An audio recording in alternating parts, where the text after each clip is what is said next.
Francis, for the introduction, please. Yeah. Good evening, everybody, and welcome to this fantastic session on Special Olympics and unified sports. We've got a great array of panelists that we have gathered from around the world who are going to be introducing us to the activities of Special Olympics, but focusing more on the unified aspect of Special Olympics.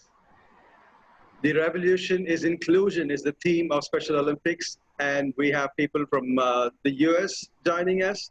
We have somebody from Brazil, we have someone from Austria, and from Germany also, I think. That's our international delegate. So we start with our first presenter for the day, which is Scott. Just give me a minute, let me just pull up Scott's profile, please.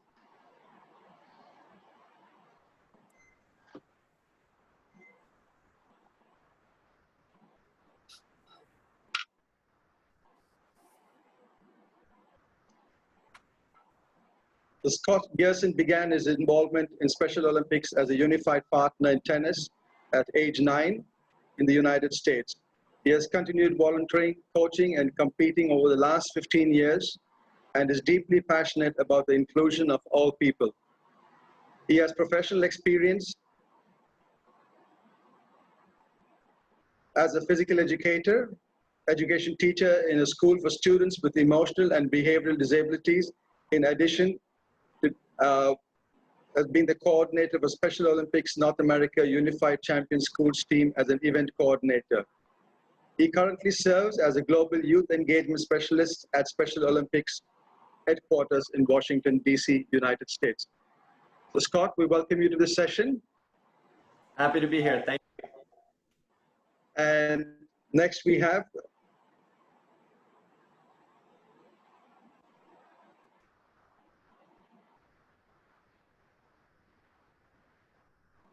Teresa Leitao, a postdoctorate in adapted physical education, teaches tennis and racket sports in a PE facility and is SO Brazil's Director of Sports.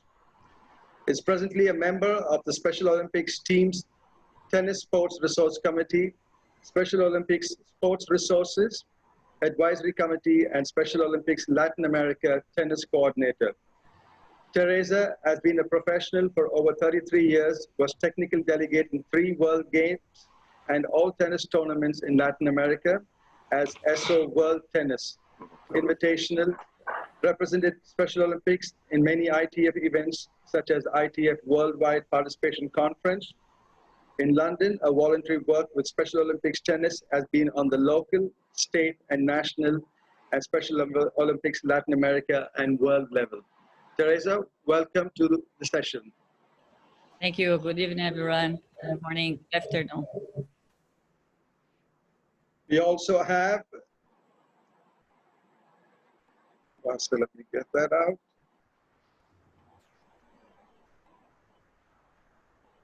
Michael. I just shoot in between mails to get the.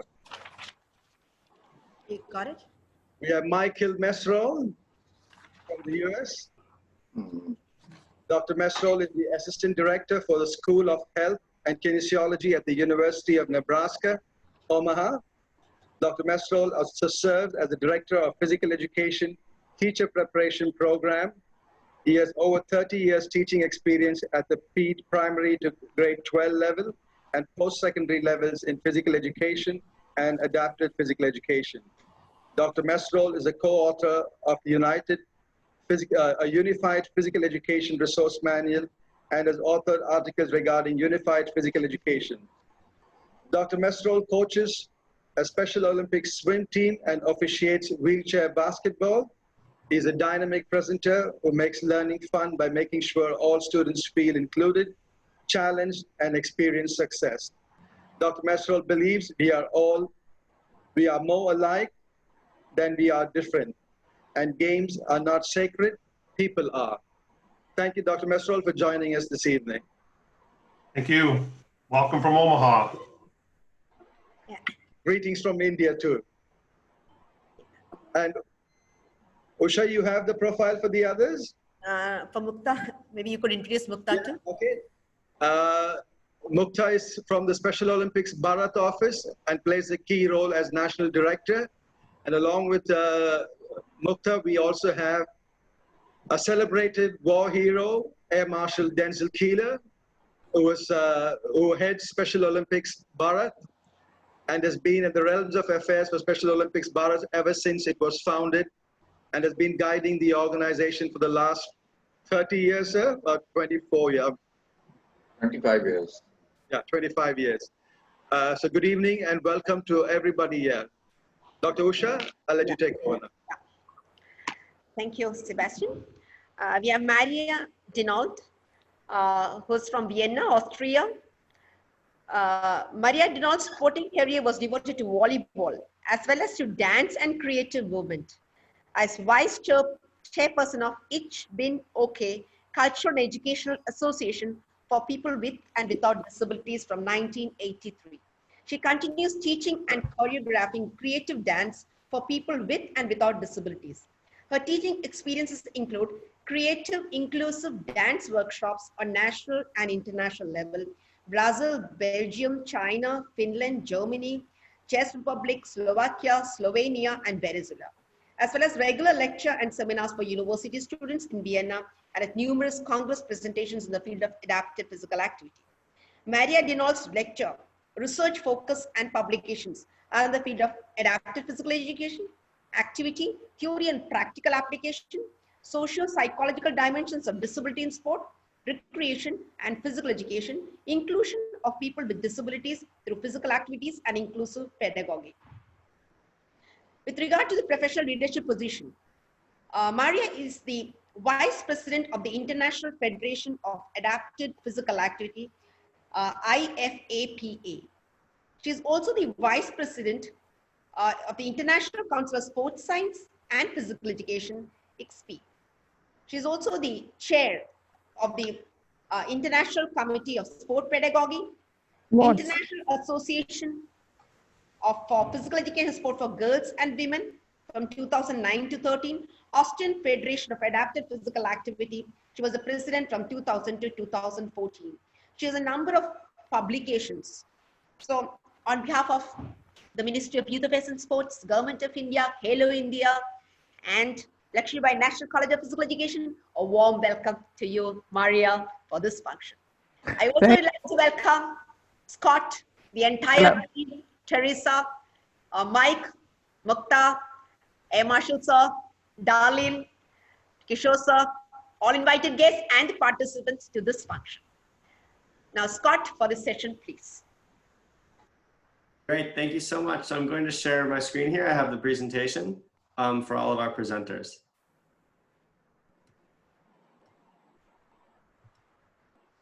Great. So for those of you who are on the webinar on Saturday, we talked through Special Olympics and kind of the role that we play around the world. Specifically, a little bit looking at unified sports, but today we're going to be looking only at unified sports and really looking at what's possible when we bring unified sports into schools with kind of an international lens. With that said, we do have programming in over 140 countries right now, but it's important to note that over 90% of our schools, so of the 100,000 schools we have worldwide, over 90% are here in India. And so we're really excited to be able to work with unified schools in Bharat, knowing that really the bulk of the work that we're able to do is happening kind of in your country through educators like yourselves who have really taken very active roles in helping to promote these programs. So that's just kind of a global view for you. We're now going to look more into what the benefits are, and we're going to hear about this more specifically. I know Mike is touching on Michael Messerole is touching on this in his presentation, but looking at just the benefits for students. We've seen a lot of really kind of impactful stories, and we've seen a lot of really great benefits, not just on the field and not just during sport, but really outside of it. And so we see students, and from our data, we know that social inclusion is really just a tough one for a lot of students, and it's something that many students with and without disabilities tend to struggle with. But on these unified sports teams, we can see an increase in that inclusion. We also see fitness and equity that is kind of promoted through all sport, but we especially see the equity piece come into play with unified sports. We see leadership development. And again, these benefits we see for all students. So it's not just focusing on students with disabilities, it's not just focusing on their peers, but it's really ensuring that everyone has an equal platform to play and an equal platform to lead. And that we see trickles over, not just for the unified team itself, but into the entire school. And we see that last piece, the whole school and community engagement, where we see whole schools, universities, and really communities and cities get transformed by the involvement in Special Olympics Unified Schools. And so just seeing our programs in action, we strongly believe has an impact on people. And so we like to say that Special Olympics is driving inclusion and positive youth development with unified schools really throughout the world. And we've seen that particularly in India. So the model that we have in terms of unified schools and unified champion schools really offers a couple of different levels of involvement. So for schools that really haven't gotten started yet but want to get involved, we offer a unified schools model that is going to be just keeping your current structure but bringing unified sports into the school. And so for a unified school, we have that one component of unified sports, and we see that when we add teams, it really does impact the school. And we do see kind of the beginning steps of inclusion for students with and without intellectual disabilities. For the schools that already have unified sports, or maybe the schools that have more staff resources, the schools that have a greater ability to get involved, we have the unified champion schools model, which still includes the unified sports as the first component, but then also builds in inclusive youth leadership and whole school engagement. So the unified champion schools are going to be schools that have unified sports, that train and recruit leaders outside of unified sports through inclusive youth leadership. And that's when people with and without intellectual disabilities come together to do advocacy, they do awareness, they do fundraising, and just efforts to increase inclusion outside of just sports. And then the third piece that we see in unified champion schools, so again, that's that higher level of engagement, is the whole school engagement. So that could be a unified play day, that could be a spread the word inclusion event. It's something that really gets the whole community involved. And we see that when we bring together all three of those components of unified sports, inclusive youth leadership, and whole school engagement, that's when we really see the communities start to transform.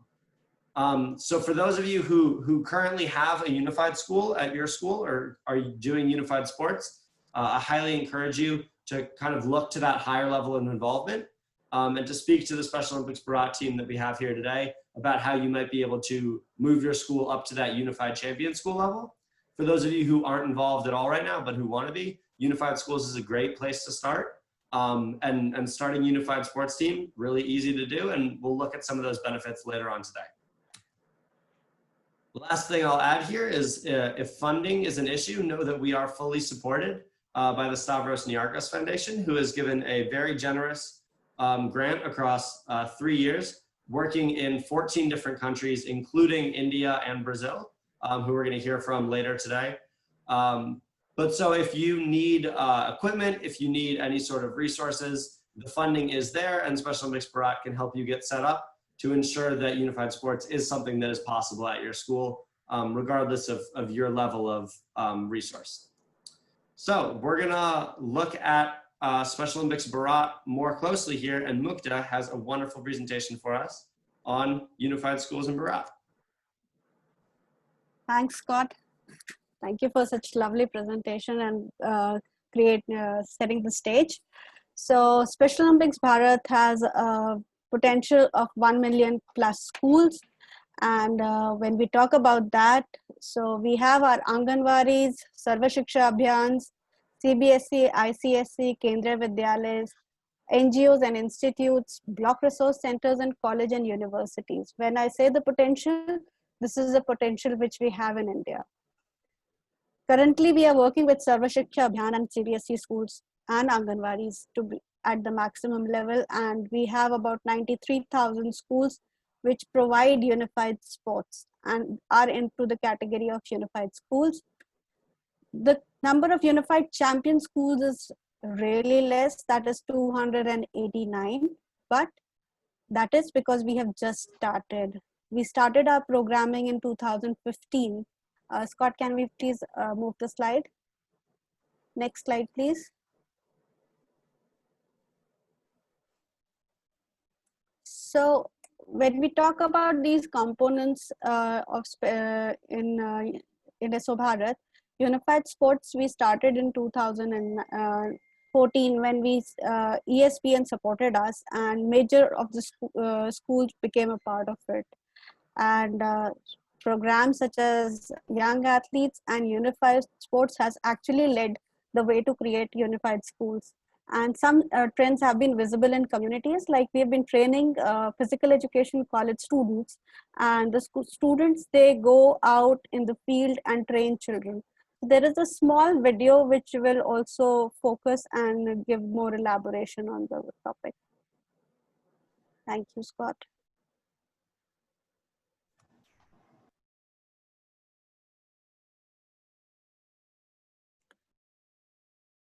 Got sound.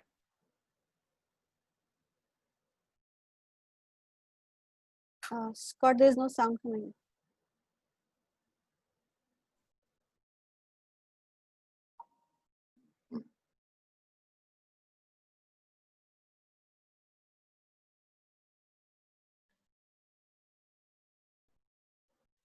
This video is of college from West Bengal, the Department of Physical Education, Vishwa Bharati University.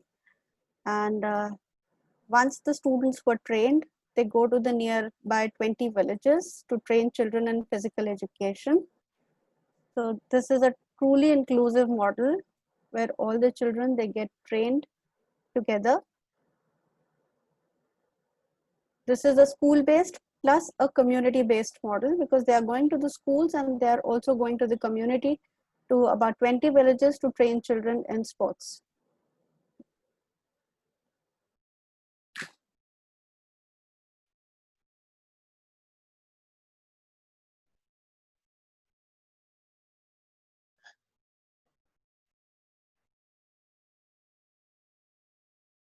This is actually also leading and helping us in identifying children with intellectual disabilities in the communities.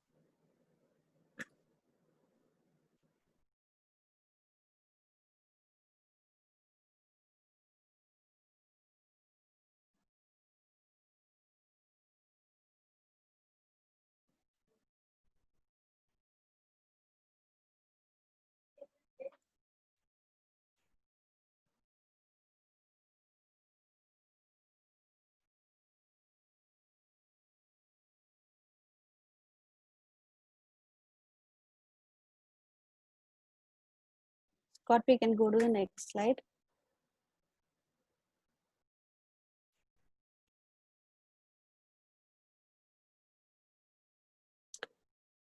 The next component for Unified Champion School is whole school engagement. So this we started in 2009 with EKS Day celebrations and Ban the R word, where India got an overwhelming response in Ban the R word campaign, and we could gather 11.75 million signatures to launch this campaign in India.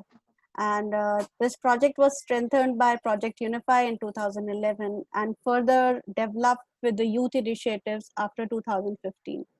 So in a whole school engagement, we try and add a component of Special Olympics to the activities which are held in schools. Like if a school is having an annual sports day, a component of unified sports is added, and you can see there is a contingent of Special Olympics which is marching in a annual sports day of a mainstream school. So such events have also been conducted in the community level also to spread awareness. And sometimes students also conduct lectures during a school assembly or a parent-teacher meeting or an annual day where we launch the signature campaign and awareness campaigns. So this is the way our students are doing things. And Scott, next slide, please.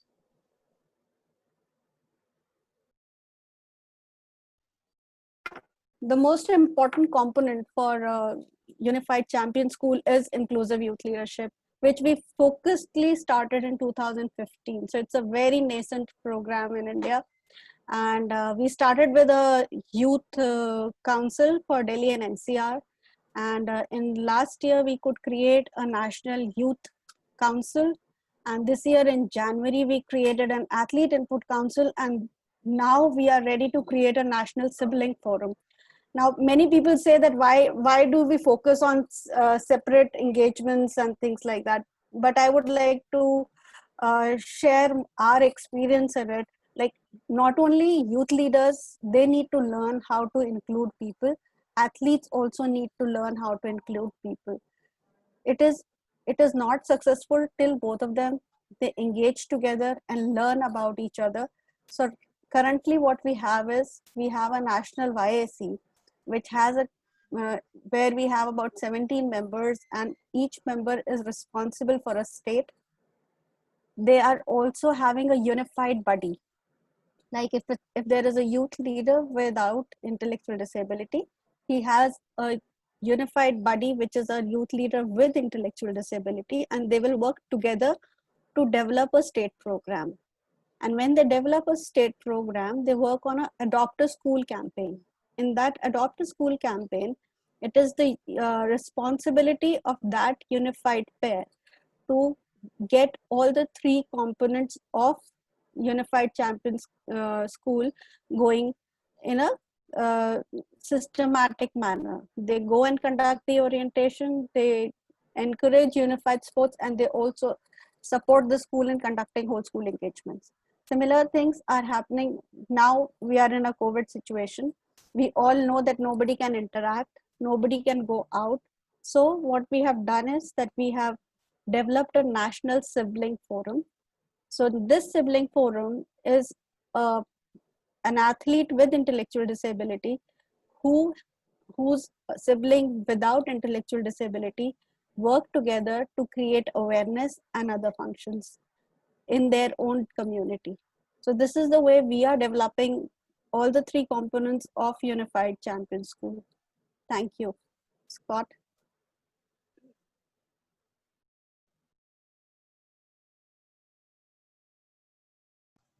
Wonderful. Thank you so much, Mukta, for that presentation. We're really excited about all of the developments in Special Olympics Bharat, but specifically their work in inclusive youth leadership has been really excellent.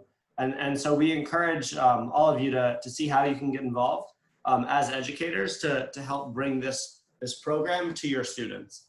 We're now going to take a look at another program in another country, actually another continent, that has been doing Special Olympics Unified Sports for a while. It has a really interesting model around unified sports in the classroom. So without further ado, Mike Messerole is gonna walk us through the next few slides. Go ahead, Scott. Welcome, everybody. So I'm Mike Messerole from the University of Nebraska at Omaha, in Omaha, Nebraska, about the central part of the United States. I'll talk a little bit about unified physical education. Next slide, Scott. So just so you have an idea of what unified physical education is and how we view it in the United States, it's a bringing together of students with and without disabilities, intellectual disabilities or other disabilities, to learn physical education content on kind of on an equal playing field where everybody's treated as equals.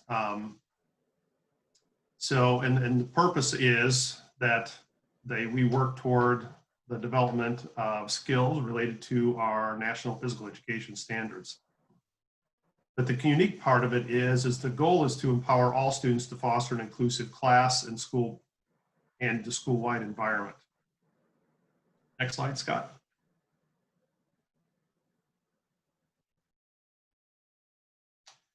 So what it is, it's the way we view it is it's a fully inclusive academic course with as best possible equal number of students with and without disabilities whenever possible. All students enter the class on equitable social footing and are treated as equals. And I'll get into that a little bit more detail here in a little bit.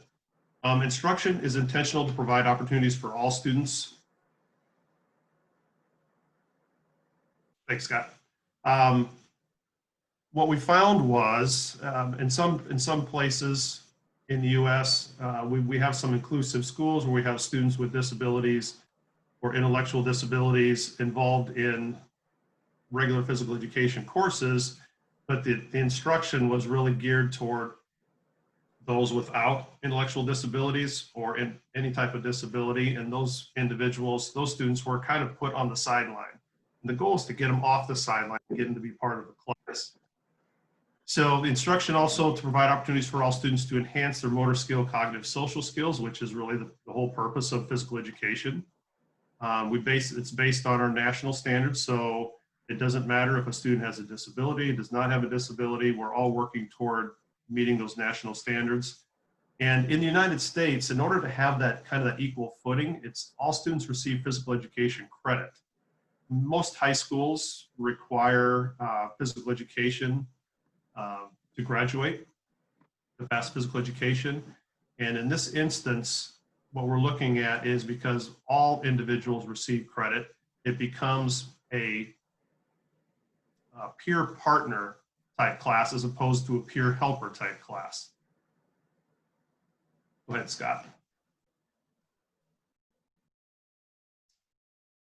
So, and kind of the belief here is that sharing the same space is not inclusion. In other words, just having students of all abilities in the same space, but the instruction is really geared toward those without disabilities. That's really not inclusion. Inclusion is about building a community of learners. And that's really what this course tries to do. It also requires educators to believe in the concept that success for each student can look different. We meet students at their ability level and both their cognitive and physical ability level. And we make modifications to the lesson based on what that is for each student or groups of students. So in order for this to work, you really have to have a teacher that's very knowledgeable, very willing to look at students as individuals, and being able to accommodate those individual differences and celebrate the individual differences. And then, let me see here. Got a lot of chat stuff coming up. That's good. Educators see the ability of all students to contribute to the whole school. So effective teaching for students with disabilities is the same as effective teaching for all students. Good teaching is good teaching. Next slide, Scott. And this is really, if you can see this, this picture. In the United States, we're kind of at the equality is, if you notice it, we've got 3 people standing on a box, trying to look over a fence to watch a soccer game or a football game. And you can see 2 can see and 1 cannot. So we have an issue here that they're all being treated equally. They all have equal footing, but obviously that's not equity. One individual is still being left out of the experience. So we move over to equity, where everybody gets the support they need, thus producing the equity. So you can see that the taller person doesn't need a box. They can see over the fence. The middle-sized person only needs 1 box and the shorter person needs 2 boxes. Now everybody can see, which is great. That's kind of where we're at right now in the United States. But really what we're moving to is this justice piece, where all 3 can see the game without support or accommodations, because the cause of inequity was addressed. So what we do is we look at systemic barriers that have been removed, and the systemic barriers, it's really important. We're not just talking physical barriers, could be a systemic barrier.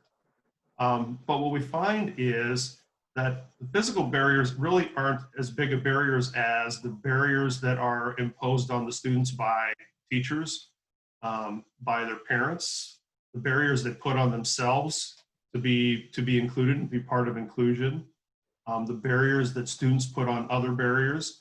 And so through this unified physical education and really through Unified Champion Schools programs, really what we're leading to is this justice piece where we get rid of those systemic barriers, we get rid of those misperceptions of individuals.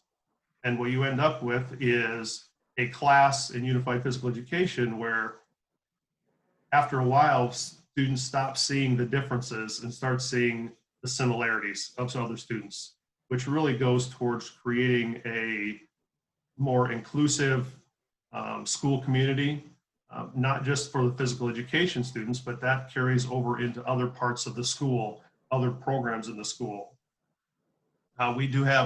We have some schools in the United States that have started with unified physical education, and it's led to unified band, unified art, unified music, unified clubs, unified fitness. So that it's really kind of expanded throughout the entire school day and all the school programs. Next slide, Scott.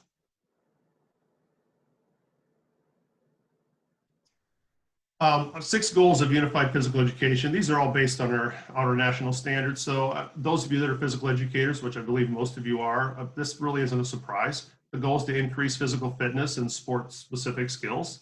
We want to reinforce positive habits and reasoning to make good health lifestyle choices. We want to deepen an understanding of activity, games, sports strategies. We want the students to have an opportunity to develop their movement competence. And that movement competence and competencies, it's in physical activities and sports, movement activities. And 5 and 6 are big. They're fostering new friendships and social inclusion amongst classmates is a big one, and advanced social and leadership competencies. Here's the interesting thing as we go through this. The first 4 are wonderful, but the first 4 essentially do not help you after school age. They don't help you get a job, but 5 and 6 help you to help all students, whether they have a disability or not, to be able to communicate with others, to be able to get a job, to be able to hold a job.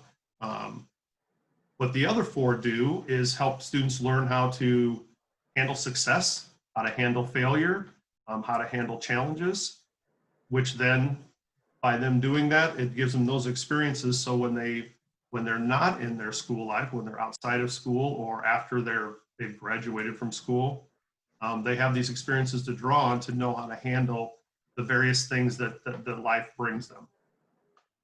Next slide, Scott. So implementation in the United States. So most US schools are integrated schools. Students with disabilities are included without disabilities. They're in the same building. That doesn't mean that every school has total inclusion going on. It just may mean that they're sharing the same facility. But where we're headed to is that the students with disabilities are part of the regular school, and there's full integration there. The way our courses work, usually the first 1 to 2 days are activities where we have icebreakers, so the students to get to know each other. Understanding what their similarities are and maybe seeing some of the differences and accepting what those differences are. Then we have several days of instruction and skill development with culminating activities to use in an authentic situation. So skill development gameplay, or in the movements, it's practicing various movements and putting them together to create an art form. And obviously assessment occurs throughout the course. What we find is these first 2 days are really important for the students that have an intellectual disability to become comfortable with these new people they've never met before working with them, and the new students getting comfortable with our students with intellectual disabilities and the various characteristics that they bring as well. And once we get through those first couple of days, the class is really a physical education class at that point. With the teacher making modifications as they need to the activities or the equipment or rules or whatever. Next slide, Scott. So what we found is that through Unified Champion Schools, which Unified Physical Education is a part of this,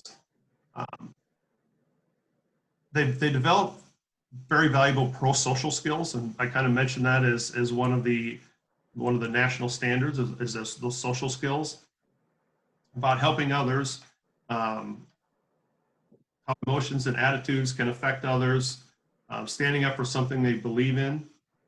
Through this experience, they realize that our students are more alike than they are different. And 82% of students felt that they were able to change their school for the better as being part of Unified Champion Schools and those activities that are there. Next slide, Scott. So 71% of the students with and without intellectual disabilities remain in contact with students with disabilities who they met through the school's inclusive program after graduation.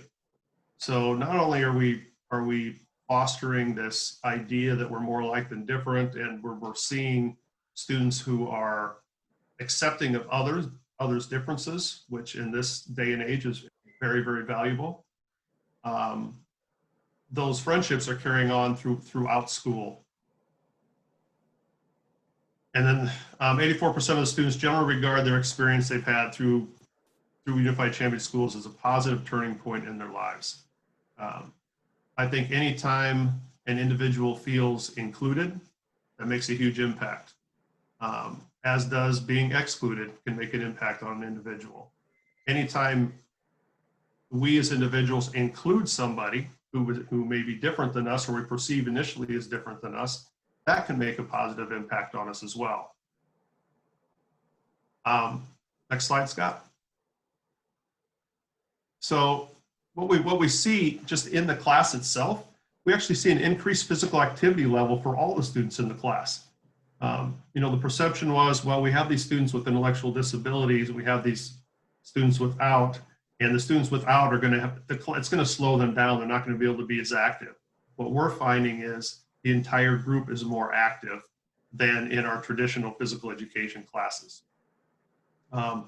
We see an increased acceptance of individual differences throughout the student body, not just in the class, but again, that carries over into other aspects of the school.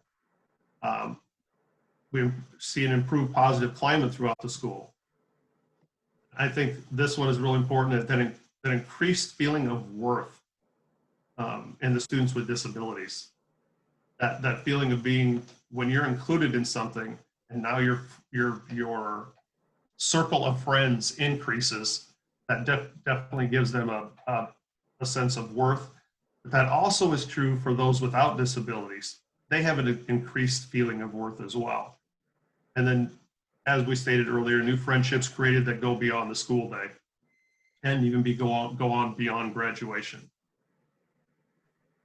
One more slide, Scott. I think.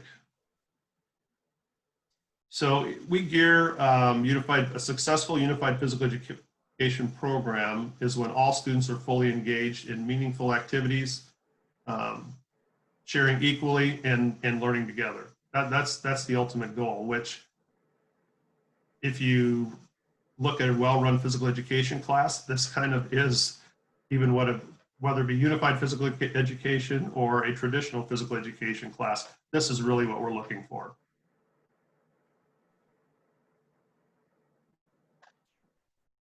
Last thing, some resources that I do want to share with you with regard to unified physical education. All these resources are free on the Special Olympic website. So there's this one is a unified physical education resource for those of you that are interested in looking at how the U.S. does unified physical education and ideas for inclusion. This resource has those in it. Everything from starting a unified physical education class to assessments you can use to various aspects, whether it be bocce, basketball, and we continue to add more units to it as well. Next one is, next slide, Scott. Thank you. These two are, so this Learn, Practice, Play Unified, a guide to inclusive physical education sport activities. This one is really good for ideas for specific activities, soccer, softball, or football, softball, bocce, traditional U.S. sports. Ways to modify activities, ways to modify equipment, ways to teach it, the teaching sequence for various activities. And then the Guide to Inclusive Gross Motor Education in play is more for early childhood through maybe early elementary or primary school. Again, has activities in there to, I'd say, fun activities to work on those gross motor skills that some of our students have delays in. And then finally, the last couple things, and these are, I find these interesting with our stay-at-home, what's going on right now with staying at home and trying to educate remotely. These are two resources that can be utilized remotely. So the School of Strength, the Special Olympics partnered with the World Wrestling Federation to create snippets of exercises and workouts that anybody can do. They can follow along with the participants. And then the bottom one is the UNO Physical Education and Activity. We run a unified fitness program at our university where we bring students with intellectual disabilities who are of college age come on campus and work out with our students. And so these are workouts that they put together, anywhere from 15 minutes to 45 minutes of workouts that can be done anywhere with very little equipment, probably no equipment in most cases. That I encourage you to review, and hopefully you can take some activities out of there. So I greatly appreciate you allowing me to talk with you today, and I look forward to hearing what the rest of the panelists have to say. Awesome. Thank you so much for that, Mike. Really, really cool to see kind of all the different opportunities that are out there and ways that maybe folks can get more involved. So now that we've heard about kind of what's happening in the United States, we're now going to take a look at another country on another continent that is implementing unified physical education in their own context. And we are lucky enough to have Teresa Leitao with us, and she is going to talk through kind of everything that's happening in Brazil. Welcome, everybody. Hello. Please, Scott, next slide. Yes, in Brazil, there are different institutions for people with disability that offer physical education. We call as well physical activity or sports classes. Institutions only for people with disability, like APAI, Pestalozzi, APABB. APABB is an institution that was created by the parents of students with intellectual disability that belongs to a private bank, the biggest bank in Brazil, Banco do Brasil. So the parents leads this organization.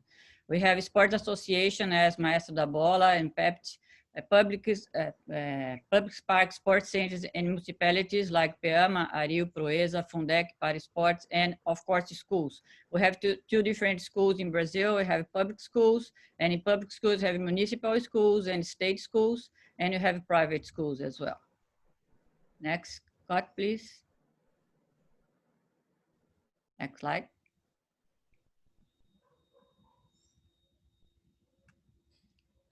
Okay. Even though inclusion has been debated and applied for a long time in Brazil, in 2008, it was created a law called the Brazilian Inclusion Law. In Portuguese, it's called Lei Brasileira de Inclusão, that established that all people with disability, all disability has to be attended the same way as the others. They have the same rights to go to school. They have the same rights to have the same transportation, to have the same health. And even then we had some people with disability attending regular schools, or most of them were attending private schools, but you have them attending schools. But now after this law, everyone with a disability that's not very dependent have to be in schools, have to be attended in schools, in regular schools, private schools, or public schools. So this law helped us to have more people being attended in these schools, and then we had a new point of view about inclusion. If you can go ahead, please. This is the article of our law. I don't know if it matters for you, but Okay, and physical education for us, we have colleges and universities, especially physical education universities that we offer courses of physical education.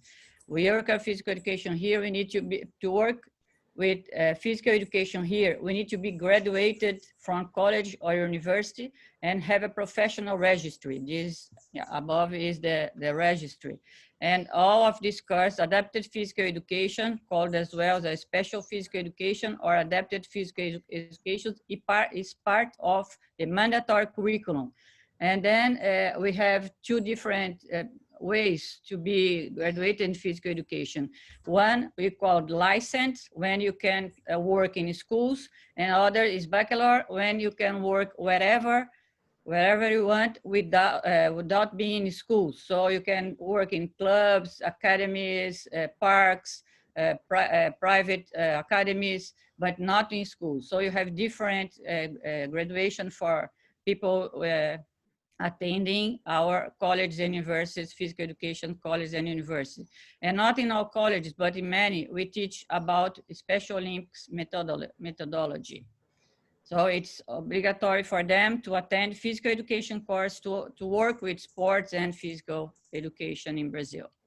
And Special Olympics Brazil has had many successful cases in working together with the faculties of physical education, and we mention some of them.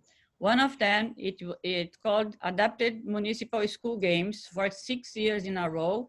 The teachers apply the inclusive activities of Special Olympics unified sports in schools, in municipal schools, in a city called Campinas. We have 1,000 inhabitants there, and during physical education classes. And at the end of the year, we meet for the games for 3 days at a private Catholic college. Please, you can go ahead.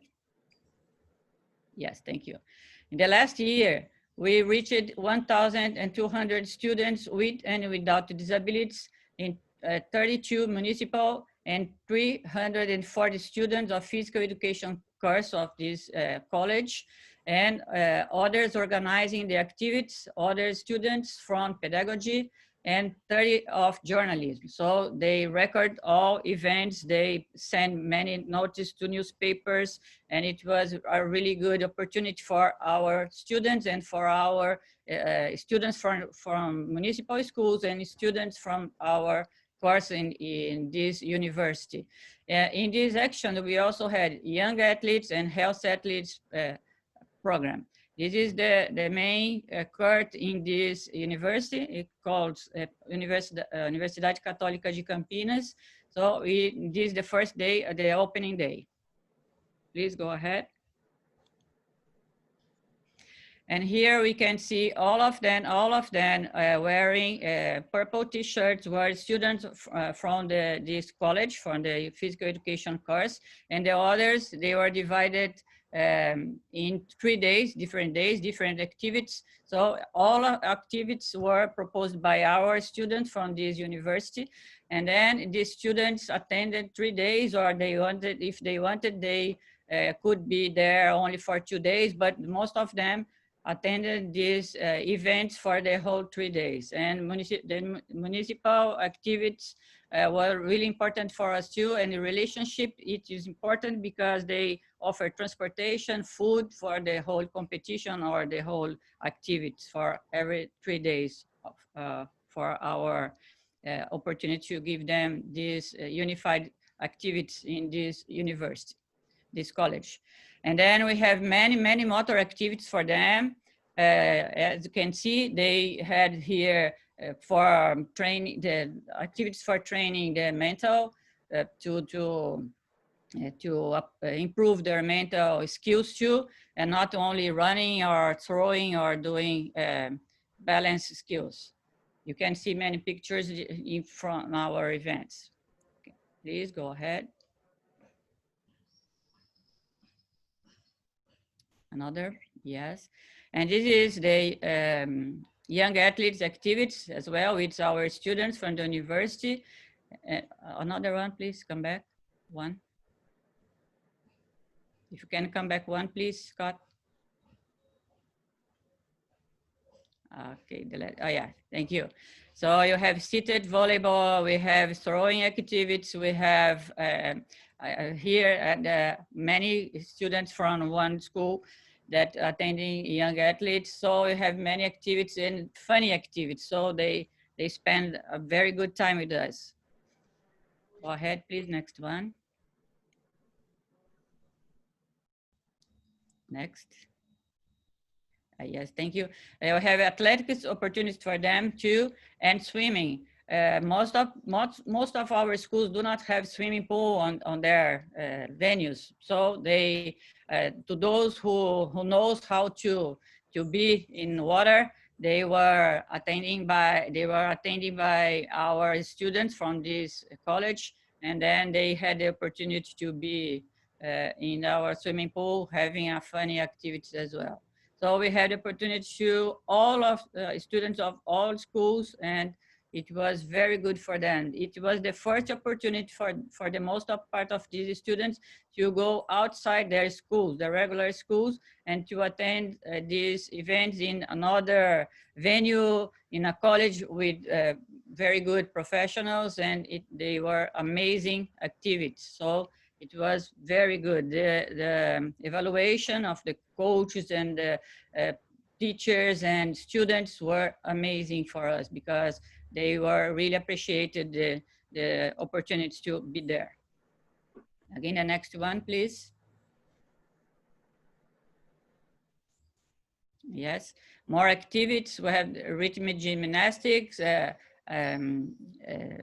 gymnastics, and many activities that they regularly do during their school periods. Next one, please. Yes, and another possibility we have with other college of physical education. We had for 7 years in a row, involving 120 students of an adapted physical education curriculum, the 7th grade in this college, as part of the team, together with 30 athletes from the municipality sports program and more 100 students from this college as staff. So this adapted triathlon, it was really good because we had in a team, we had 4 students from this college as partners or unified partners, and 1 athlete. So 1 student in each event, like athletics and then swimming and then bike. They were together and competing together and helping athletes during this adapted curriculum, adapted triathlon. We did not start with swimming because it's usually it's in May, it's a little bit cold. So we start with running, and then we make the transfer to bike and bicycles, and then we make the transfer to swimming, and then they arrived at the final race, and all of them win medals, and we count the times for the whole team. Please go ahead. Yes, here you can see as well the bike part of the triathlon. Here as well, we have 1 student from the university and then the athletes. And if they know how to run a bike, they were together. And here the final when they arrived, the final race. And this is the part of swimming. Many of them do not know how to swim as well, but they were attended by our students from the faculty or the college. And here the same thing. You can go ahead, please, only for you to know how we did this, pictures. And this is everyone involved. It's missing many people that helped us in this event, but they were here, and it was as well a big opportunity for our students from this college to put in practice everything they are learning in this curriculum. Please go ahead, Scott. Next one. Yes, and of course we have physical education at schools. In inclusive schools, we provide training for unified schools, young athletes, and unified sports. for all, and you had a unified school festival once a year, serving around 1,000 people. We are in approximately 400 schools in 3 states, Pernambuco, Rio de Janeiro, and São Paulo, and they apply the concept of unified sport as well, especially player development model or recreational model in our schools, and then we have this festival once a year in all schools. Please go ahead. Yes, thank you. And there are motor activities, there are basic activities, and we have here the presentation for from our national director, talking about health, talking about good food, or talking about how to be fit in this time of very hard problems in the world. And we have coaches and students and also teachers attending this course as well. And here we have, on the right, we have students, our leader students applying a project in another schools. And here we have many teachers in these schools attending our course as well. So please go ahead. Yes, many other activities in different schools. Here is in Pernambuco, here in Rio de Janeiro, here is in São Paulo, and this is another school in Rio de Janeiro, another school in Pernambuco. In these 3 states, we started with this program, but of course we want to spread this in other schools and other states. We started with these 3 because it was, for us, it was a trigger point to see if the program was running well and if we have to make many adaptations. Please go ahead. Yes, in addition, we offer free Special Olympics seminar training courses in 3 different modules. Module A, about Special Olympics in general, programs, characteristics, etc., and anyone can do it. Module B, especially for physical education professionals, about each of sports, Special Olympics sports we work with in Brazil, in addition to young athletes, MATP, unified schools, general rules of sports. We started with online certifications in March, and with the pandemic, we had at least 2 courses per week with more than 800 participants. After each module, an evaluation is also made and the declaration of participant is sent. We also emphasize and encourage our teachers to take the Special Olympics course on the e-learning portal, and the SOLA, we are the country with the most trained professional so far. Next one, please. And all of this because you understand that inclusion should be for everyone, and that physical education is one of the most appropriate tools to involve everyone in the process in which everyone is. Students with disability and the partners, unified partners and schools and directors and principals, everyone wins with the inclusion. So this is what you do in Brazil. Thank you so much for the opportunity.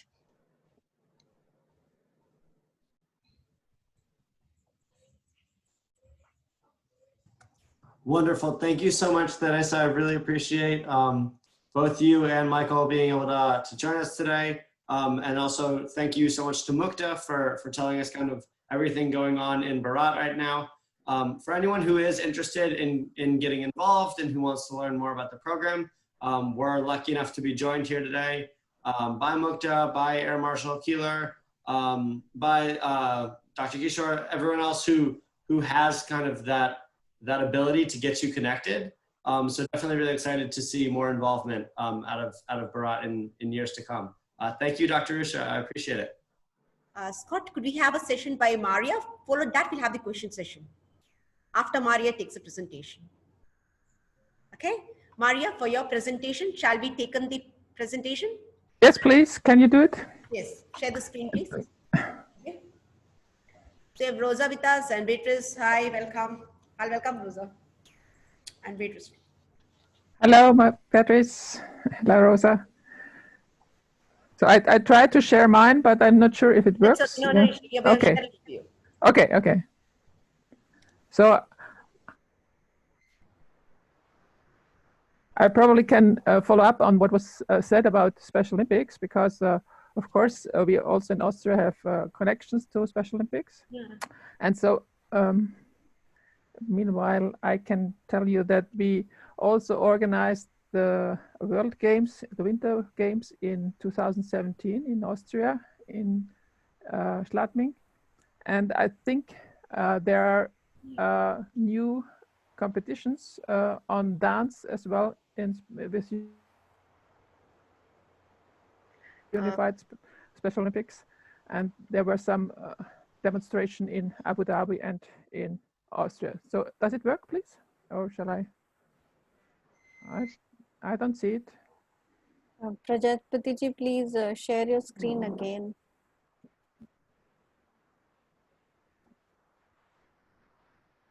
Dr. Prajapati, please share the screen again. I cannot share because Dr. Usha Nair has to share it, please. It doesn't show up.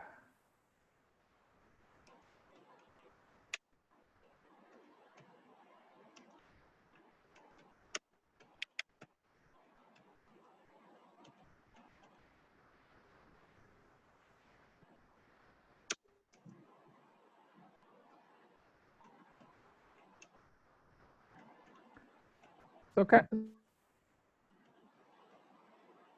shall I try to do it myself? It doesn't work at the moment. But I cannot do it if somebody else is sharing it.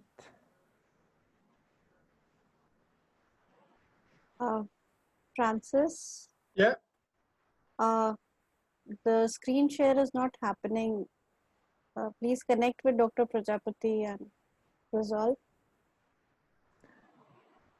I think he has started the screen sharing. Prajapati has started it. He'll have to stop the screen share and do it again because we cannot see the presentation. Yeah. Okay, I think Dr. Usha is trying to sort that out. Just hold on, Maria. Please stay on the line. Yeah. Sorry for that, everybody. We just got a bit of a technical issues. We'll sort that out. Give us a few minutes. We'll take in a question. In the meantime, we do this. Yeah,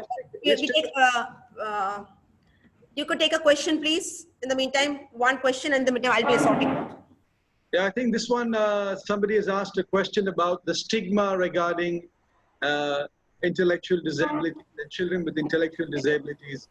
And someone has asked you, Sir Keeler, if you can answer this question: how do we deal with parents who have a stigma regarding the child? And I'm sure you have experienced this over the years, where parents have hidden away their children and are not keen to bring them out into society.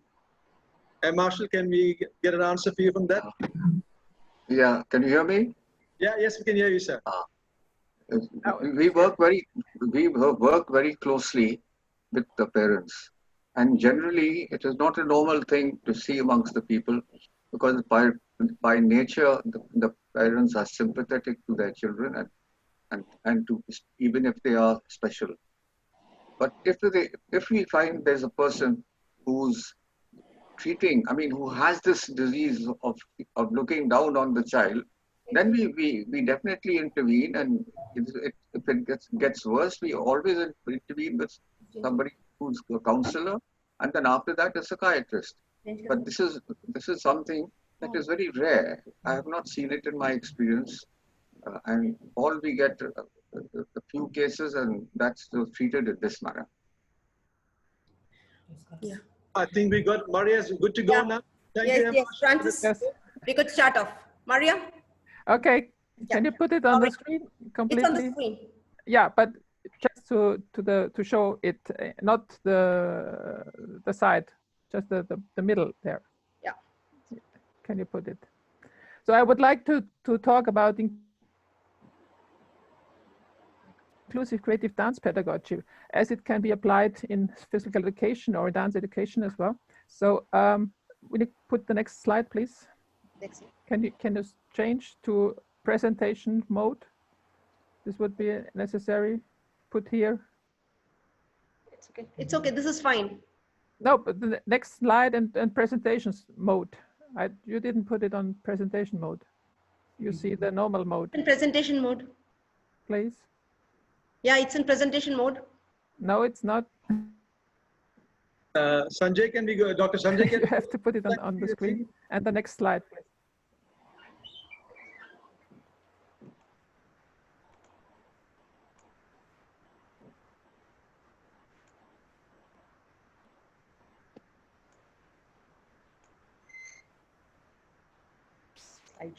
It's there, but you have to push there so that you can come on the program to put the next. Yes, this it's now. Okay, and if you put the next slide, I will be happy. There we go. Thank you. Yes, they are. So yeah. I will talk about dance and creativity in art and also in physical education, because creative dance can be seen as a personal expression in education, and it aims at the achievement of self-induced activity and autonomy, which works because these two issues can help, because dance is the capacity to take in, to become impressed, and the capacity to give out, to express. Because to receive impressions informs the mind, but to express its reactions to these impressions requires coordination, cooperation of all powers. And the concern should be to develop the power expression through the study of dance. So next, please. Next slide. When you use dance in physical or in dance education and apply it from the pedagogy, we can say using dance in physical education implies the chance to activate positive interpersonal relations between the students. It moreover offers various opportunities to contribute to every child's personal development. And I think all pedagogic aims are is personal development. Another intention is to help all children acquiring important social attitudes and human skills for interactions and communication between each other.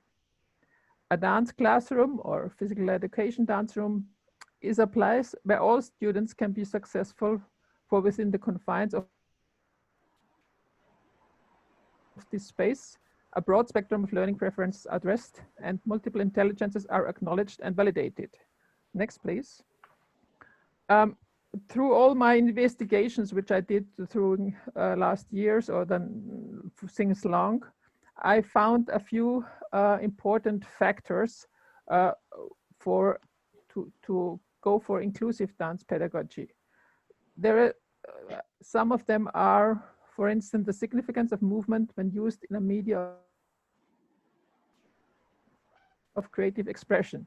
So because it is really movement and physical activity which is important and can make some influences. I'm stuck here. Especially also the importance of the currents of perception and movement. So all the things which you perceive, you can also transform into movement. And one factor which is important for the development is the development of the personal identity. And I will talk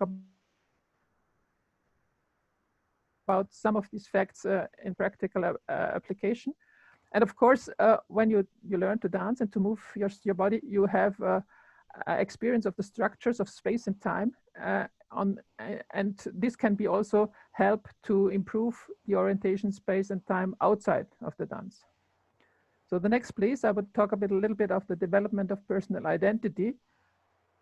There's another quote which I can read. When dancing, it is possible to discover new qualities of self-awareness. Basic dance is the externalization of those inner feelings which cannot be expressed in rational speech, but can only be shared in rhythmical symbolic action. So this is why creative activities and dance are used as supporting developments. Creative movement dance are proper means in supporting development. For instance, the following task may be seen as examples to developing trust. You may work with material which can be used to cover the body, for instance, or for building autonomy and declared intention, it seems helpful to offer several options for solving movement tasks. For promoting initiatives, the students can be invited to take over own new roles or to cope with an unknown task. One of many important aspects of developing the identity by dancing activities is realized by providing multiple body experiences in order to have a positive picture of the body, to come to know its limitation, to be aware of the body opportunities of expression, and to establish one's perceived competences. Our cultural association, it's called Ich bin okay, I am okay, follows the motto Art for Change. It means that to enhance social cultural inclusion of individuals with and without disabilities, and most of them have intellectual disabilities. It was founded in 1979, and myself are part of this since '81. We have a kind of superior aims in the center of this pedagogic artistic approach. It's not a therapy, it's really pedagogic artistic intentions. There are the important is equal significance value of opportunities for artistic dance expression of individuals with disability and specifically learning difficulties. It is the awareness raising of the public cultural scene. So it's also the intention that people come to see us and to show that everybody can dance and can do this art form. It also the development of basic competencies for movement, dance, stage and teamwork, and qualification of dancers through intensive pedagogic didactic work. Next, please. So I selected some examples here since 2010. There was the foundation of the Ich bin okay Dance Company, and in order to extend their potential cooperation with professional dancers. And they had a lot of performances, pictures and materials. And if you can copy and link and click these links, you can have some trailers. And I probably want to put your attention to the performance Paul, mein Bruder, my brother Paul. This was done with with brother and sister coming from India and coming here as refugee, and we performed the story of this young boy, and his sister was a dancer, and it was because of that he was better accepted in Austria than it was in India. So this is one of the stories. And additionally, in 2017, we also started an education for those dancers with learning difficulties to be dance assists in order to help or be assistant in dance education with a dance pedagogue. So next and last, please. So our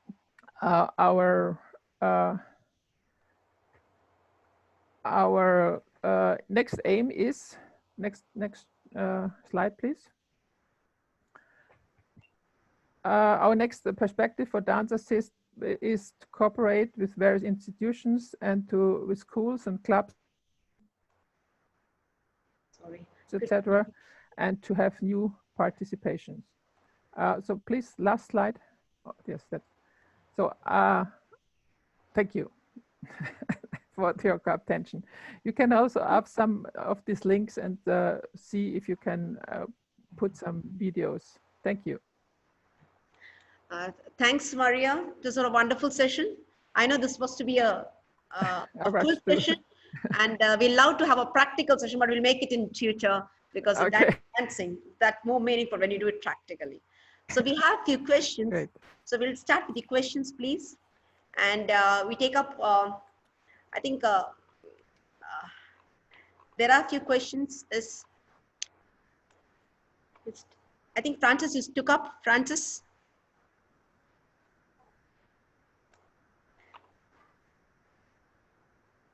How can, there's one of the question by Naresh Singh Nayal, how the unified sport programs can be carried out daily within a school curriculum?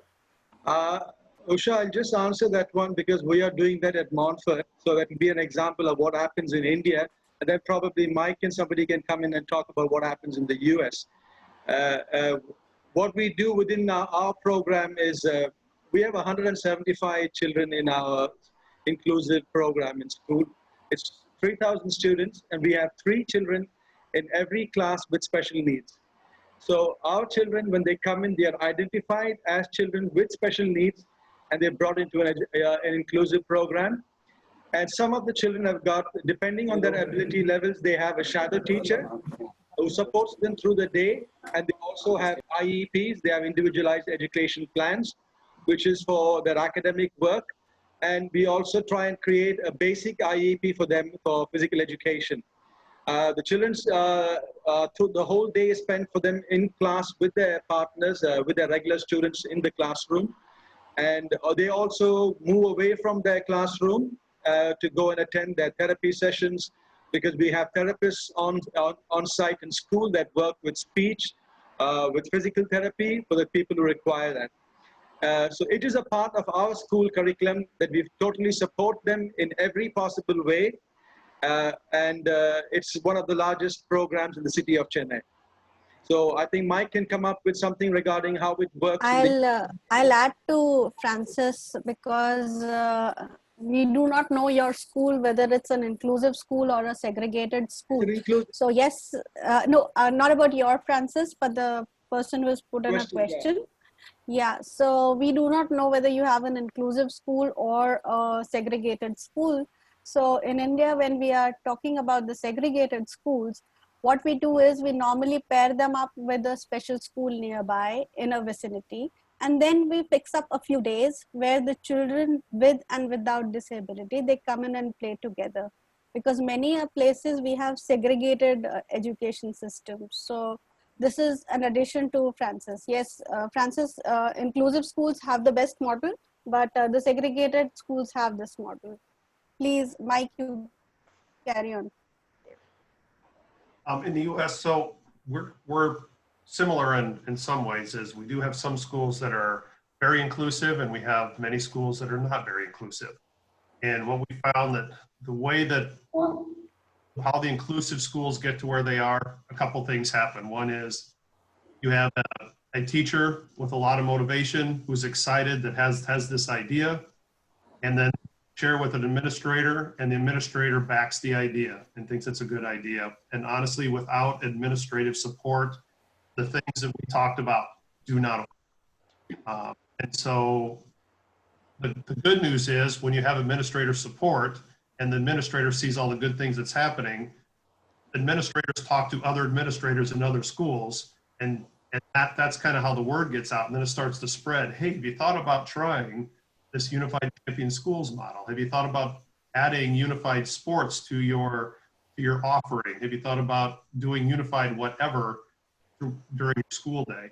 And that's how we've seen it really spread.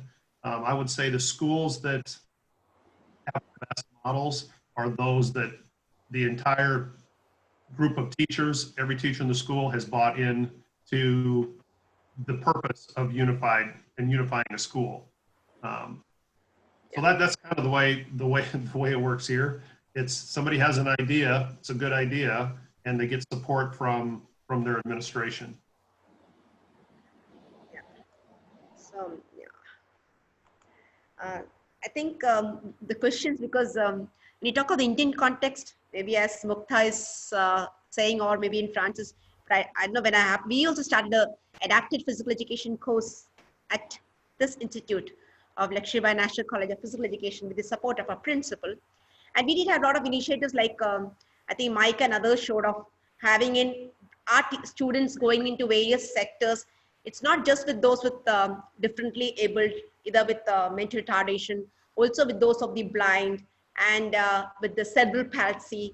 So they should learn here and then go. But we found a biggest problem was these organizations were not willing to let their children to be, taken in or given an activity. There's always a hitch, thinking that there is some other motive behind this was one problem that we happen to face. Even they think it's only for a research.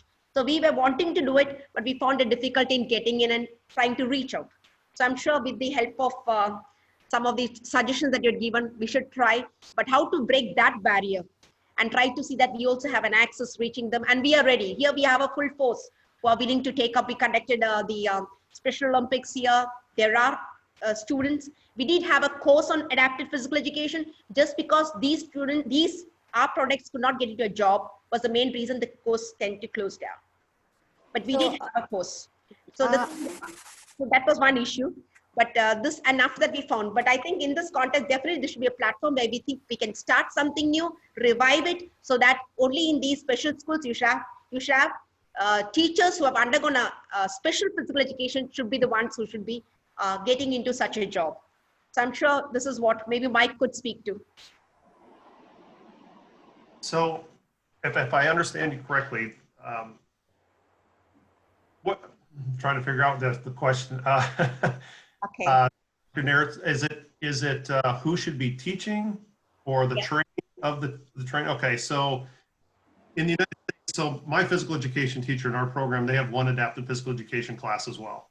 And with that class, what we found is that experiential learning is key for them to have that paradigm shift of these kids really kind of are completely different than the kids without disabilities.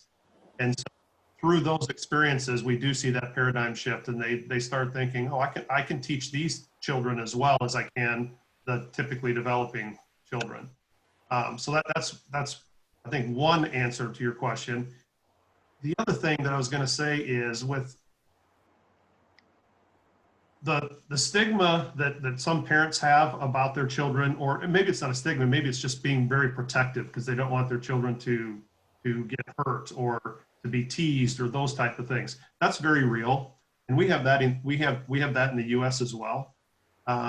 What I found works well is if you have a parent who is an advocate that their child be part of the regular school, and that child has an opportunity to have part of their day be part of the regular school and has a positive experience, at allowing that parent to share their story of what they did and why they did it, and share that the benefits, not just to their child, but benefits to their child, to those other parents who have a child with a disability, but also share the benefits that all these other typically developing peers they've seen in them as well. You know, the empathy, collaboration, teamwork, all of those things that all of a sudden come about because one individual is allowed to be part of another group. Does that answer your question, Dr. Nair? Yeah, Thomas, but definitely we would find, because I'm sure this is a platform to step in to start with, and then we would see how we could revive. And since we have a principal, Dr. G. Kishore, I'm sure we are looking forward, because we already had a course, but we think of reviving it, and we already have the director and the entire support of SO Special Olympics India too. So with that, we'd start. Sure, Dr. Nair, and we have been giving internships to the physical education college students, so that they have. Yep, am I audible? Now we could, because it wasn't clear earlier. Your voice was breaking. Oh, I'm sorry.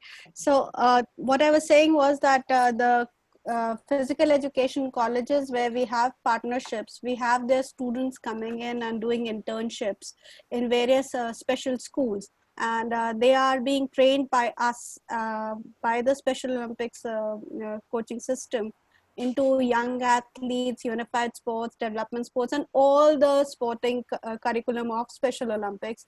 And they get a chance to go to the various institutes and special schools and enhance their practical knowledge. So we can very well work again and look into the adaptive physical education curriculum and give a practical exposure to the students. Yeah. Okay. So now before we wind up, but I'd like to get Marshall Kilaso for your views, please, for your remarks and your message, please.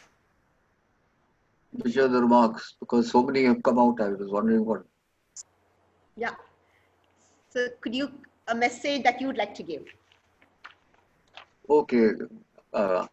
First, I'm very impressed by the panel and the way everybody spoke and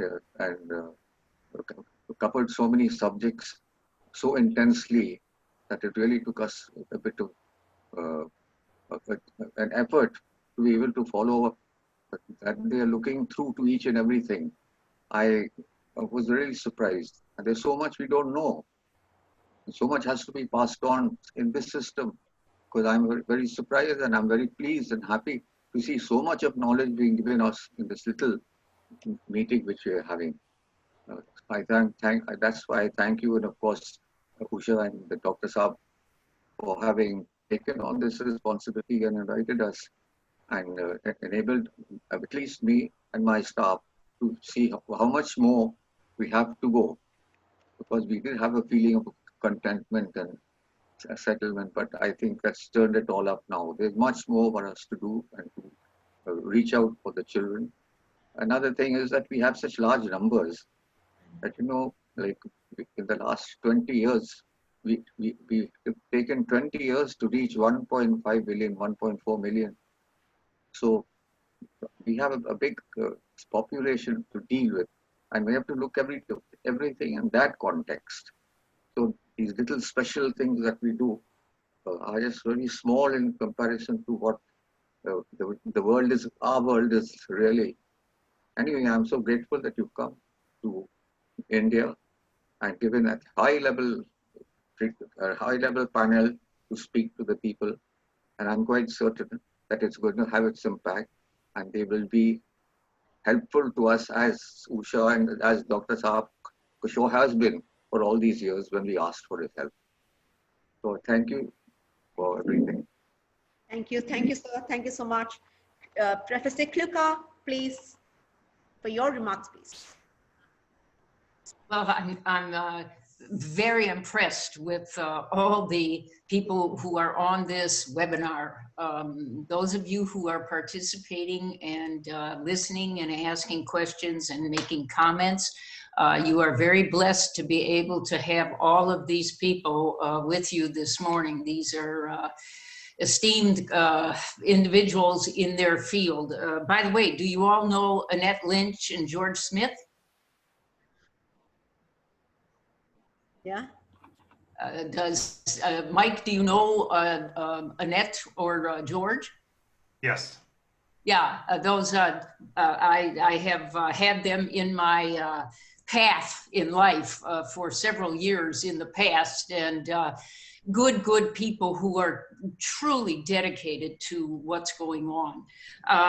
The big question that I have is, other than the grant, which is fantastic, are you able to raise additional funds for the programs in India or other places in the world? But we were talking mostly about India. So is that grant enough to be able to provide what's needed?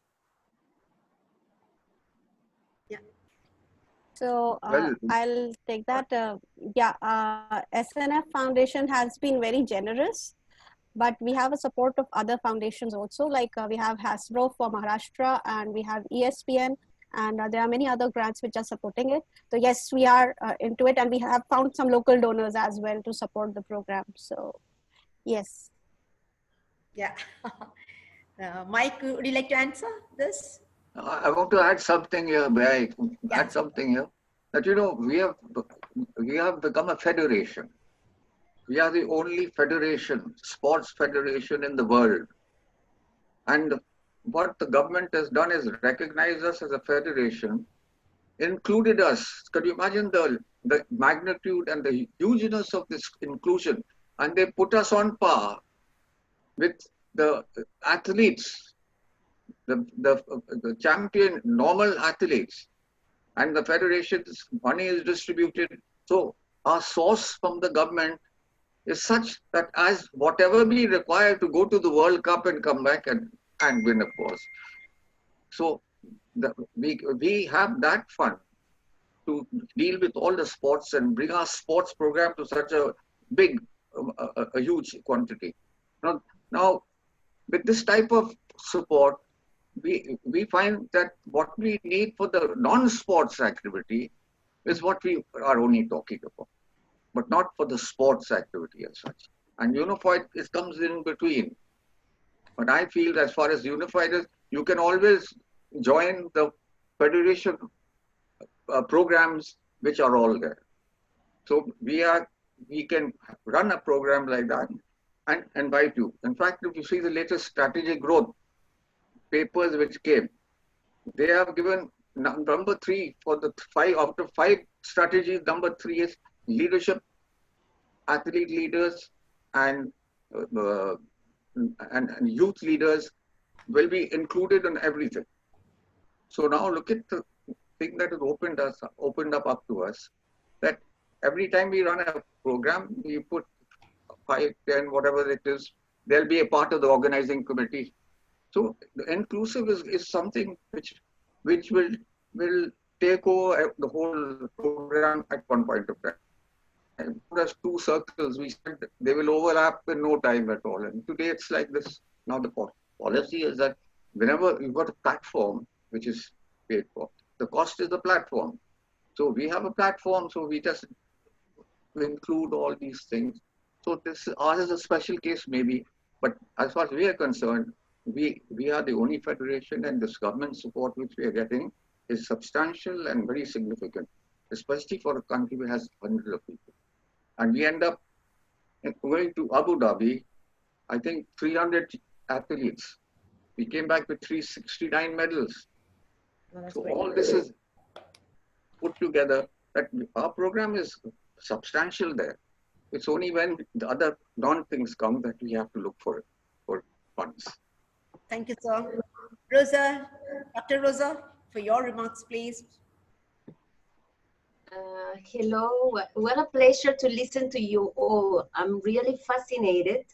The first time Dr. Usha told me about the group of panel, I said, how on earth you're going to have all of them and being so organized. So congratulations to the whole group, first of all, okay?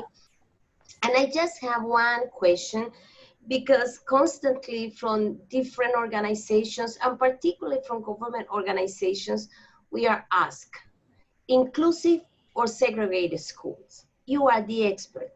So please, could you just refer what is your view in this sense? Yeah. Inclusive or segregated? Rosa's put up a question, please. Scott, do you want to take that? What you heard? Yeah, can you repeat? So it's about segregated schools. Inclusive education, like having all kids, no matter what, inclusive diversity in the physical education class and in the school itself, or segregated to have just the school for people with disability. I mean, that's normally the question. Right. So the goal is always inclusion, but I know that that's not always possible, given kind of the cultural context that you're in. And so I think taking whatever type of school that you're in and trying to make it as inclusive as possible would be the goal there. But really looking at how you can take, whether it's a segregated school and connect it with a school in the community, right? So that's a model that we've used around the world is pairing schools together of students with disabilities and without disabilities, so that they can still have that kind of unified and inclusive setting. But really just, again, trying to create opportunities for inclusion wherever possible. Thank you. Yeah, Rosa? Thank you, Rosa. Well, thank you very much. I mean, I know that it will depend on the context and teachers need to be trained. It's just that if the policy like pushes to have inclusive education, then universities and, you know, more support should be given to have a better education for PE teachers to be trained in order to accept having inclusive physical education and inclusive schools. So thanks, Rosa. Dr. Kishosa. Beatrice, I forgot you. Beatrice, for yours. Yeah. Unmute yourself. Beatrice, unmute. Yeah. Yeah. Well, congratulations to all of you. I'm very impressed. I attend on Saturday and today, and unified sports is a sign that there are new paths in this world. That's what I can see. The paradigm shift from adaptive sports to unified sports is a profound change in thinking and behavior. And I had the experience in my universe to be the head of the department, and they work with adaptive physical education at that time. We didn't have unified sports, but now I can see that it changed, and congratulations.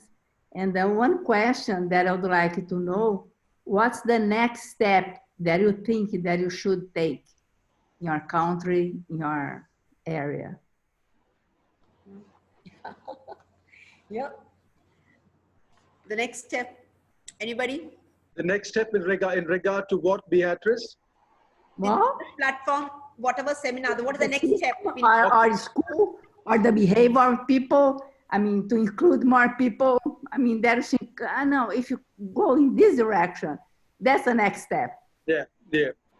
I mean, I'll just quickly answer that from a school perspective in India.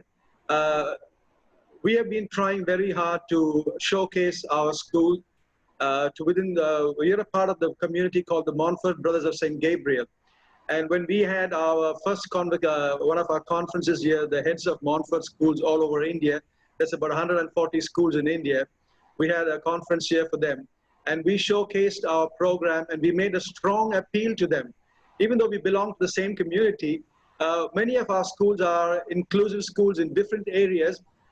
We want to make this number even larger, and we've been asking schools in our neighboring vicinity also to start including, because at the moment in Montfort, I have a waiting list of 250 students with intellectual disabilities who want to come in, and I cannot take them in because the maximum I can accommodate in each class is 3 kids.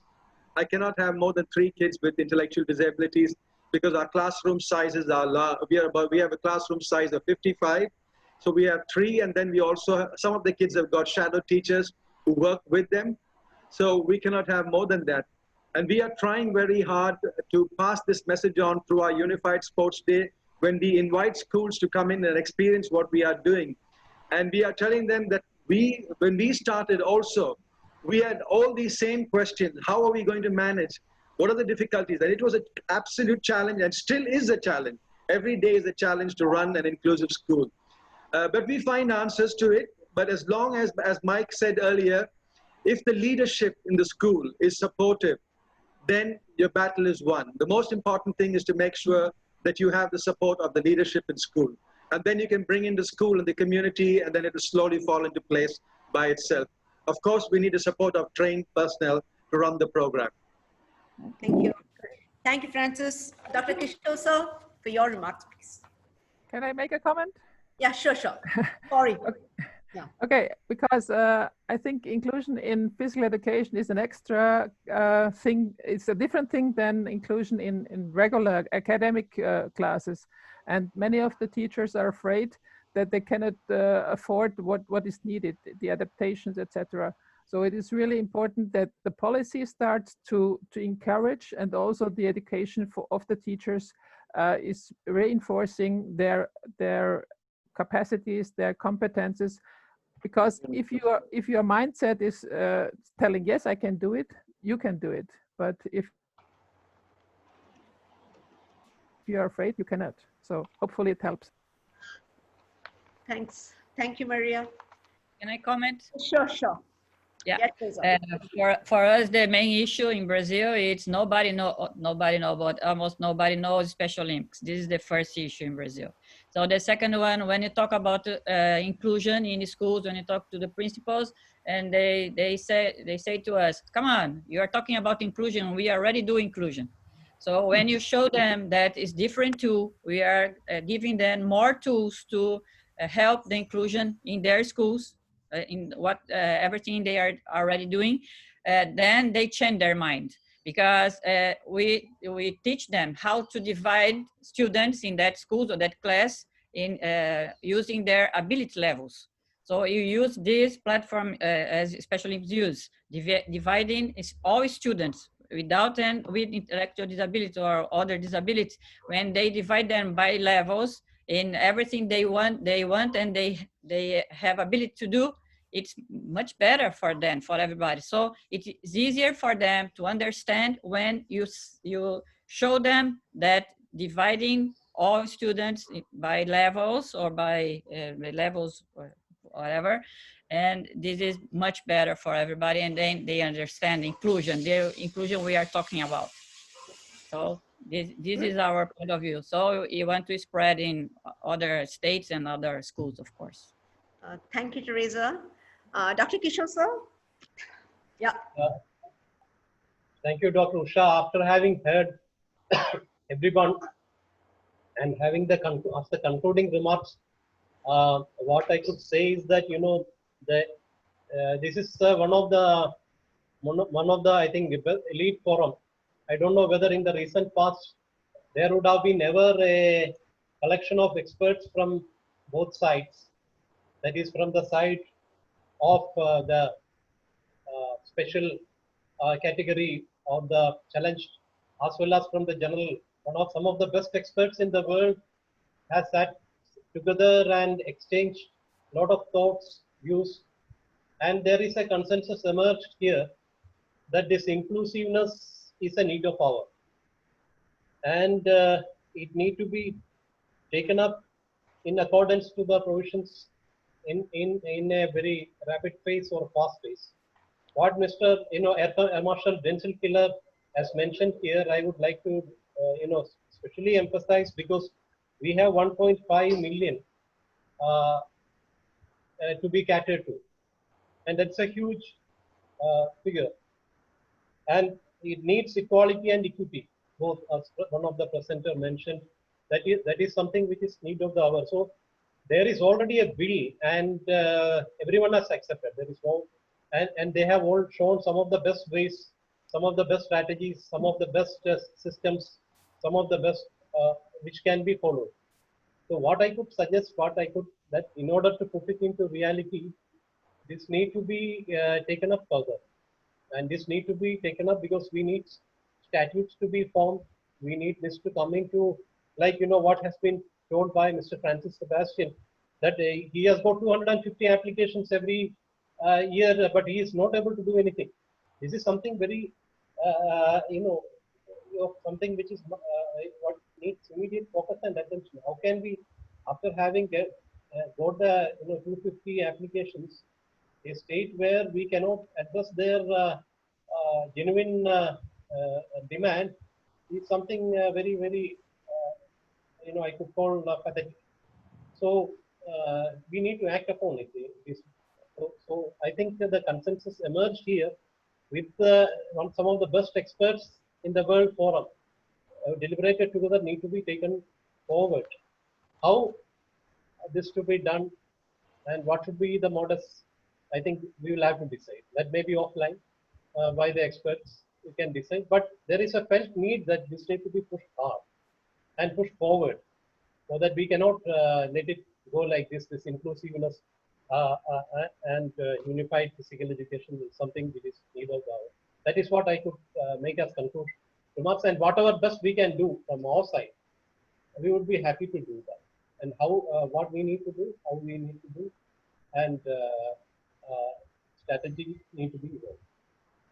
That is what I could mention. Thank you so much, and I appreciate the kind gesture of all the renowned experts in the world to have spared their valuable time. Some of them early in the morning, mid of night, and also disturbing your sleep. But I am sure that this is for a valid cause. This is something whatever is worth contributing, and this is something where your contribution will be appreciated as a part of the mind. Thank you very much. Thank you, Kishore sir. I think I'm sure this is going to be the beginning. There are many things that will come up, and I'm sure that At least in a year's time, we should find a change. But before we wind up, may I just introduce Air Marshal Denzel Keeler, who was born on 7 December 1933 in Lucknow. He studied in St. George's College, Missouri, and before joining the Indian Air Force in 1953 as a fighter pilot, having served as Inspector General before retiring in 1991. He had a brilliant career during which he distinguished himself as an exceptional fighter pilot and leader and held key operational staff assignments. He earned recognition for gallantry and leader and held key operational staff assignments.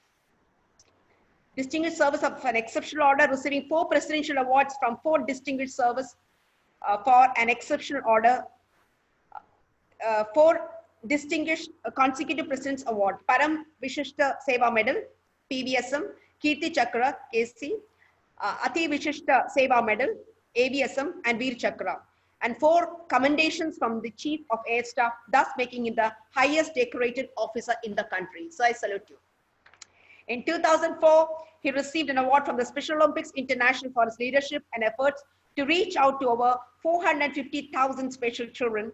In October 2007, at the World Summer Games in Shanghai, a special ceremony was held where he received the Special Spirit of China Award of Excellence, along with other leaders such as Nelson Mandela, Arnold Schwarzenegger, Vanessa Williams, Quincy Jones, Nadia Comanche, and other distinguished personalities, in recognition of his outstanding commitment and unique contribution to the Special Olympic movement.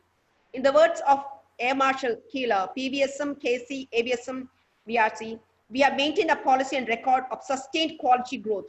We are now an ISO 9001 certified by TUV Germany and committed to customer satisfaction and constant improvement. We are no longer an event, but a movement, and now encompassing not only sports, but building communities through promoting awareness and a series of new initiatives in which we are engaging the youth and the society outside the parameters of sport. This is not only transformative for athletes and their families, but goes beyond, reaching out to the society at large. We continue to extend our program to the rural areas where in our endeavor to cover almost 600 districts. The morale of our program is high. So indeed, sir, it's been a great honor and we are blessed with your valuable presence. I'm sure your presence here it has sown the seed and now you'll find it's getting sprouted up. Thank you very much for your valuable presence. Thank you, sir. I'd like to thank Maria being indeed, thank you so much. I need to tell to the entire forum. Actually, I kept a separate session for her, but she was kind enough since we didn't have a slot. So thank you so much, Maria, because we wanted a practical session on dancing, actually. We would like to have a session where we could experience it. Okay, so that is much over. So thank you so much. I'd like to thank Scott. It was wonderful. And I'm sure, because I heard a lot about you, but the time was less. Definitely we look forward, and as students will look forward for a wonderful session from you too. Thank you, Scott.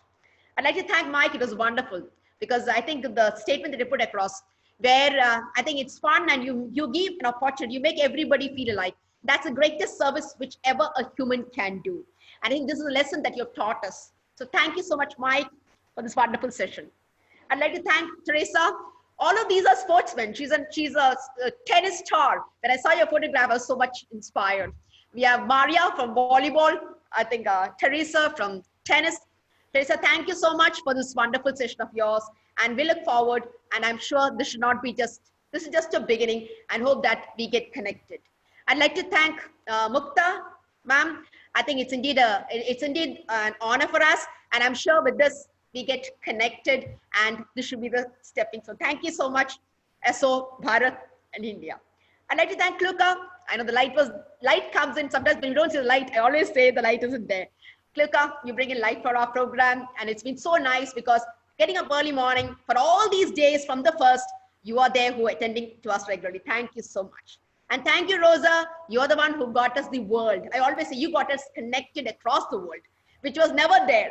I just thought one international, but you made, I think, so many. We had about 25 international speakers all the days around from 5 to 6. Thank you so much, Rosa. I'd like to thank Beatrice.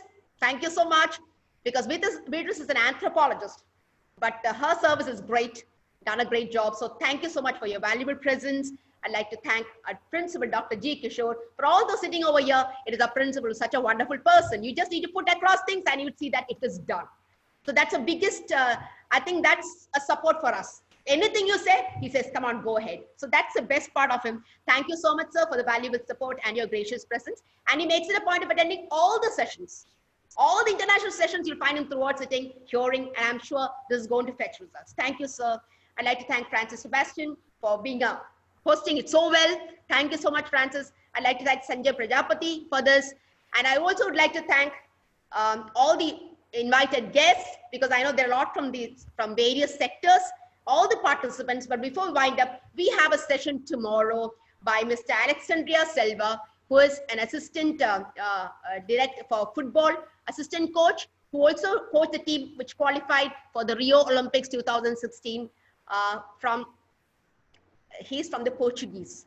So tomorrow at the same time, you'll again hear another speaker. And once again, on behalf of the Ministry of Youth Affairs and Sports, Halo India, Lakshmi Bai National College of Physical Education, thank you so much. Thank you and namaste. Thank you all. Thank you, Maria. Thank you, Teresa. Bye-bye. Thank you, Marshall. Thank you, Mike. Thank you, Usha. Thank you, Dr. Kishore. You left yourself out. Thank you, Thank you, Usha. You left Thank yourself you, out. Dr. Usha, so much. Thank you, sir. Thank you, sir. Happy seeing Thank you. you, Rosa. Thank you, Mukta. Thanks, Usha. Thank you. Thank you, each one. Thank you so much. Thanks, Francis. Thank you, sir. Thank you so much. Yes, sir, Marshall. Thank you. Yeah. I was at Montfort also. Oh, part yes. of our program, if you remember. You keep it up. Yeah. It's Oh, nice. yeah.